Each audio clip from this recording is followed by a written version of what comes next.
Mabilis ang ulam bang hanap mo? Ito i-share ko sa iyo, lumpiang Shanghai. Tara, luto tayo. Isang perasong carrots. Binalatan ko lang yan at slice ko into cubes. Singkamas, kalahating singkamas na malaki lang ito. Binalatan ko at inilagay ko lang dito sa aking food processor. At 2 pirasong sibuyas, binalatan ko at slice into cubes. At ilalagay din natin sa ating food processor. So, ganyan lang yung ginagawa ko. At maglalagay din tayo ng 5 hanggang 6 na pirasong shrimp. Binalatan ko at nilagay ko rin sa ating food processor.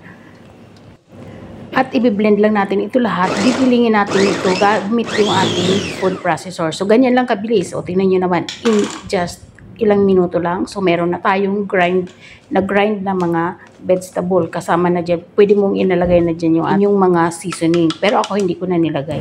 At meron din ako ng kalahating kilong ground pork. At imimix lang natin lahat yung ating giniling na mga vegetable. Yung ating nilagay sa food processor. At maglalagay tayo ng 1 teaspoon na black pepper, 1 teaspoon na salt, at ng 1 teaspoon na seasoning granules. Pero optional yan. Kung ayaw ninyo, pwede nyo rin yung skip yan. Maglalagay tayo ng isang itlog.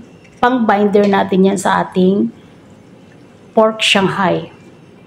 At imimix-mix lang natin yung ating mga ingredients para mag-well combine yung ating mga nilagay na mga ingredients.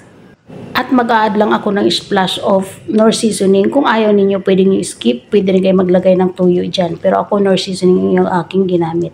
At imimix-mix ulit natin para ma-incorporate yung ating mga nilagay. At dito maglalagay na ako ng laman sa ating lumpia wrapper. At ibabalot na natin yan. 2 tablespoons per 1 balot ng ating lumpiang Shanghai ang nilalagay ko. Pero kung gusto niyo mas maliit, pwede rin naman. Ako nilakihan ko na lang kasi pang personal use yan. The best din ito pang handa at pwede nga ito pang Sharon. At dito nga pinirito ko lang to sa isang mainit na mantika.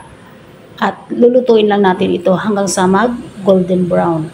So ayan guys, kung ikaw ay nanonood pa rin sa video ko na to, mag-comment ka na lang kung saan ka nanonood para mapasalamatan at mai-shoutout naman kita sa aking mga next video. So, ganyan, binaliktad ko na siya.